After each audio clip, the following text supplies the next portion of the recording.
Okay, the final section of Chapter 6 is Part 6, which is called Getting It Right in the End.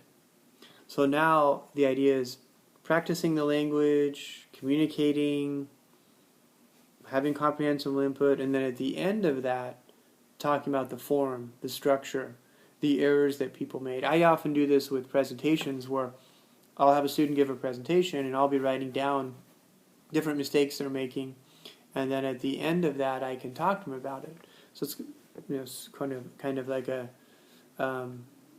backwards in a way.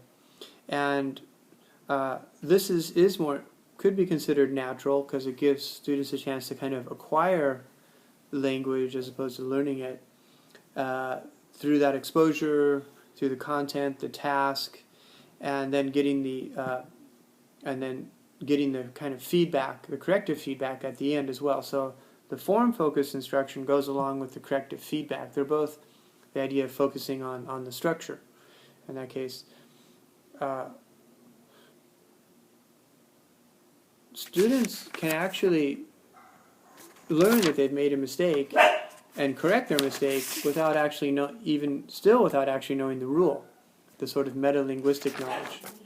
And so you might say a student doesn't always even have to know the reason why the correction is made, as long as they can correct it, kind of like we do with our first language.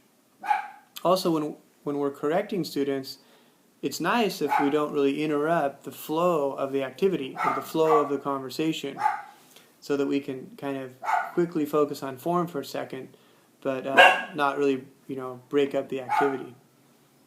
The one thing that's presented is, imagine never focusing on form. Imagine a class that totally focuses on communication and never focuses on form. It seems like it would be missing something, even though, some people might argue for that. Again, we've talked about things, role plays, informal conversations, groups who, like, maybe they put together a poster that they present, having debates, panels, debate different topics, watching a show or watching a movie and then talking about it, analyzing it. I've done job interviews where I have students interview each other as though they're interviewing for a job. A couple other things.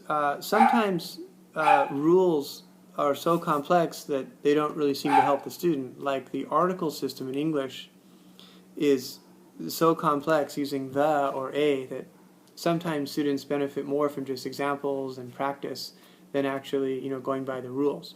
Other rules are simpler, and the students sometimes benefit from focusing on how to create present perfect, like I have seen that movie, and understanding it and comparing it to other verb tenses or to their language. But other language structures don't benefit as much really from focusing on the rules.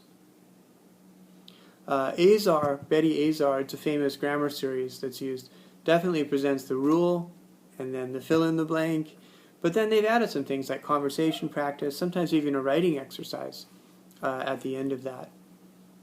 And some mistakes too are being made by the whole class, like everyone's making the mistake. So you can talk about it in a general way and kind of saying to the students, it's not you, it's not just you, it's like everyone from your language tends to make these type of mistakes, when they learn English. So sometimes they're kind of comforted by that. Okay, that's the end of Chapter 6.